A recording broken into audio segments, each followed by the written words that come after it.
नमस्कार दोस्तों, अपनी पाठशाला चैनल पर आपका हार्दिक स्वागत है। पिछली कक्षा में हमने स्वर कंप्लीट कर लिए थे और आज पढ़ेंगे हम व्यंजन। व्यंजन की परिभाषा और व्यंजनों के प्रकार।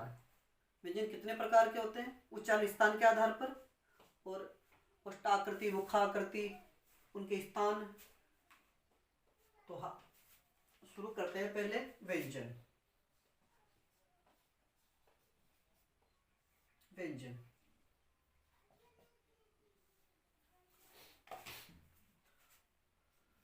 जिन वर्णों का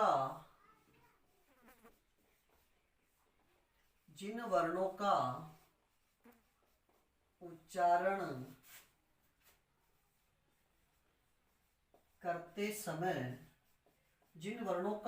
करते समय स्वरों की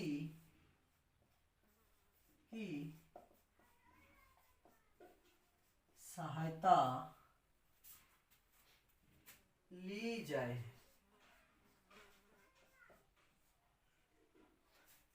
जाए उन्हें व्यंजन कहते हैं। जिन वर्णों का उच्चारण करते समय स्वरों की सहायता ली जाए, अर्थात वे वर्ण जिनका उच्चारण करते समय हम स्वरों की सहायता लें या जो बिना स्वरों की सहायता के नहीं बोले जा सकते, उन्हें हम स्वर कहते हैं। जैसे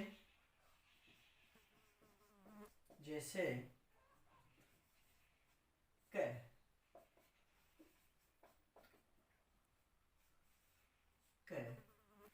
अगर ये जो क इसका उच्चारण करेंगे तो इसके अंत में हमें ए स्वर की ध्वनि निकलेगी। यानी जो ए स्वर है इसकी ध्वनि अपने कंठ से उच्चारित होगी, जैसे क, ख, यानी अंत में ए के उच्चारण हो रहे हैं।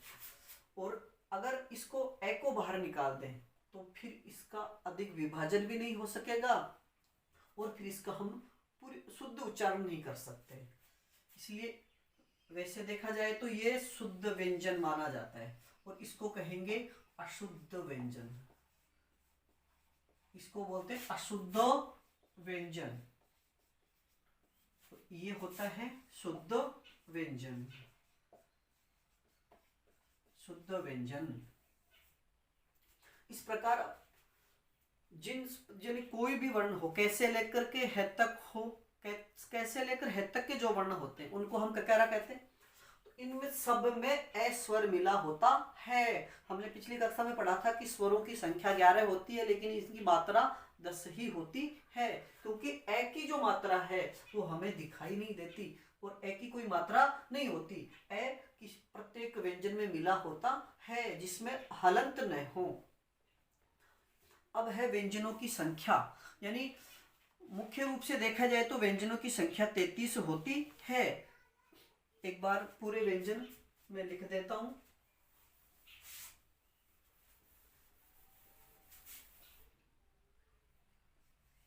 क, ख, ग, घ, ग, च, छ, ज, झ, य, ट, ठ, ड, ढ, ण, त, थ, ध, ध, न, प, फ, ब, भ, म, य, र, ल, व, स, है। कैसे लेकर के है तक के जो अक्षर है इनकी संख्या अगर पूछी जाए तो कितनी होती है? 33।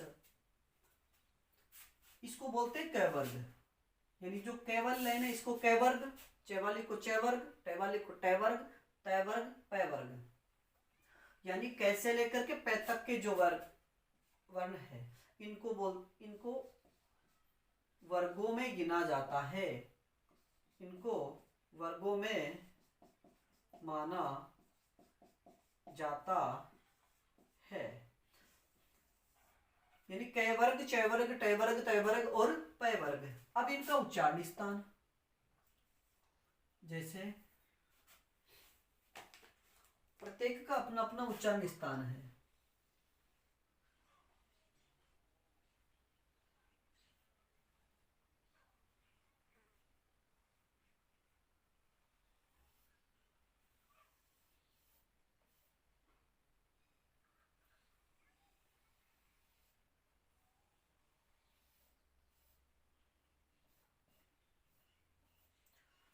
ये अपना कंठ, ये क्या हो गया अपना कंठ, ये हो गया कंठ। फिर ये हो गया अपना तालु। यहां ये जो स्थान है इसको बोलते हैं मूर्धा। इसके आगे जो हिस्सा है इसको बोलते हैं दंत, और आगे वाले जो हिस्सा है इसको बोलते हैं ओष्ठ। ओष्ठ यानी इधर से देखना, यानी वर्णों का जैसे हम उच्चारण करेंगे तो ये वर्ण कंठ से शुरू होते हैं। पहले केवल लाइन का ख, तो क वर्ग कहाँ से बोला जाता है? कंठ से। क वर्ग का उच्चारण स्थान क्या है? क वर्ग, और इनको बोलते हैं कंठव्य। कंठव्य वर्ण क, ख, क, ख, ग, घ, ग। इसके बाद च वाली लाइन, कंठ के बाद में च, और कंठ के इधर तालु, तो च वाली लाइन है च वर्ग। च वर्ग का उच्चारण स्थान क्या हो गया? तालव्य। तालु, और इनको बोलते हैं तालव्य वर्ण। अब इससे आगे यानी जैसे हम केवल लाइन बोलेंगे तो अपने यानी इनका उच्चारण स्थान कंठ है, यानी इन जो अपना कंठ है यही हिस्सा सक्रिय रहता है। और जैसे आगे वाला तालु है, च वर्ग का जब हम उच्चारण करते हैं तो अपने जीभ का जो हिस्सा है वह तालु को थोड़ा स्पर्श कर, ऐसा लगता है जैसे तालु को स्पर्श कर रहा हो, इस वजह से इनको तालव्य वर्ण कहते हैं। इसके आगे मूर्धा, और वर्ग हैगा क ख, क्रम से देखना कंठव्य तालव्य। अब आ गया मूर्धा क च ट। अब यह हो गया ट वाला हिस्सा जिसको बोलते हैं ट वर्ग। जब ट वर्ग बोला जाता है तो अपनी जिह्वा का जो अग्रभाग है वह मूर्धा को स्पर्श करता है, और इनको बोलते हैं मूर्धन्य वर्ण। जैसे ट, यानी मूर्धन्य वर्ण कहां पर होंगे? जब जिह्वा का जो आगे का हिस्सा है जहां पर चोट करता है, जिस स्थान पर ये स्पर्श कर रहा है उसे हम मूर्धन्य वर्ण कहते हैं। ट, ठ, ड, ढ, न, ये मूर्धन्य।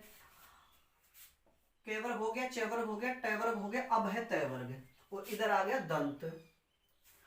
जिन वर्णों का उच्चारण करते समय अपनी जिह्वा जहां पर स्पर्श करती है, अर्थात जिह्वा का जो आगे का हिस्सा है वो दांतों से स्पर्श करता है, और उनको बोलते हैं दंते वर्ण।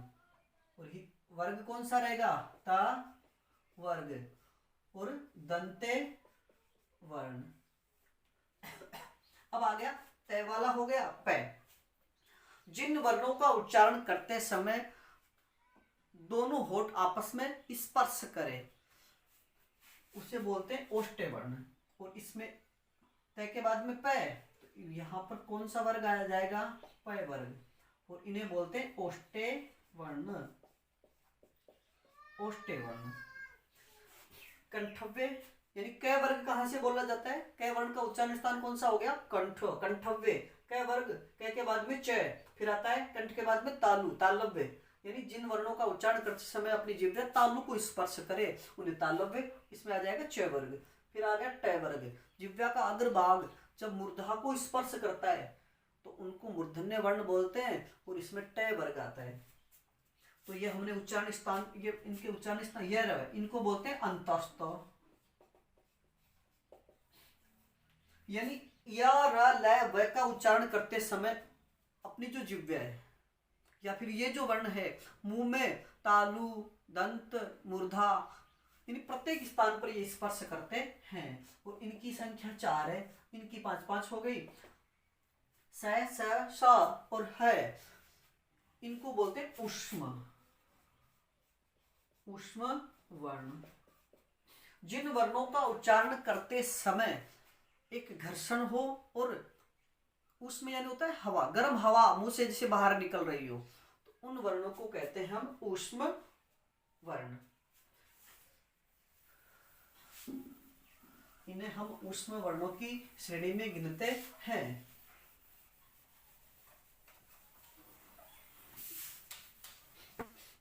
इसके अलावा यानी वर्गों के वर्ण कितने हो गए? 25। अंतस्थ हो गए 4। ऊष्म वर्ण 4। कुल मिलाके ये वर्ण हो गए 33। कुल मिलाके ये वर्ण हो गए 33 वर्ण। अब इनके अलावा अब आप कहोगे कि क्ष, त्र, गे और एक है क्षर। इनको हम मुख्य रूप से देखा जाए तो ककैरा में नहीं गिनते, क्योंकि ये संयुक्त व्यंजन है। ये दो व्यंजनों से मिलकर बने हैं। का आधा क और से षटकोण वाला, इसमें आधा त और र, इसमें ज और ये। वैसे ये होता है जे, यानी इसका शुद्ध उच्चारण देखा जाए तो होता है जे, लेकिन हम इसको बोलते हैं गे। और इसमें होगा श और र, इसलिए इनको बोलते हैं संयुक्त व्यंजन। संयुक्त व्यंजन। तो संयुक्त व्यंजनों की संख्या कितनी हो गई? 4। कितने हो गए? 37। और 11 हो गए अपने स्वर। कितने हो गए? 48 हो गए। अब कुछ विद्वान व्यंजन पूरी वर्णमाला में वर्णों की संख्या अगर पूछे, वर्णों की संख्या कितनी होती है, तो मुख्य रूप से होती है 44। 33 व्यंजन प्लस 11 स्वर। अगर मुख्य रूप से देखा जाए तो वर्णों की संख्या 44 होती है। 33 व्यंजन, 11 स्वर। अब अगर इनमें हम 4 जो संयुक्त व्यंजन है इनको जोड़ दें तो इनकी संख्या हो जाती है 48। और अगर इन्हीं में 2 अयोगवाह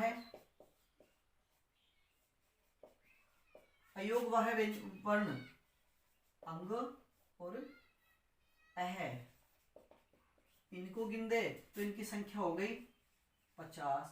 और इन्हीं में अगर जो ताड़न जात वर्ण है इनको गिने तो इनकी संख्या हो, ताड़न जात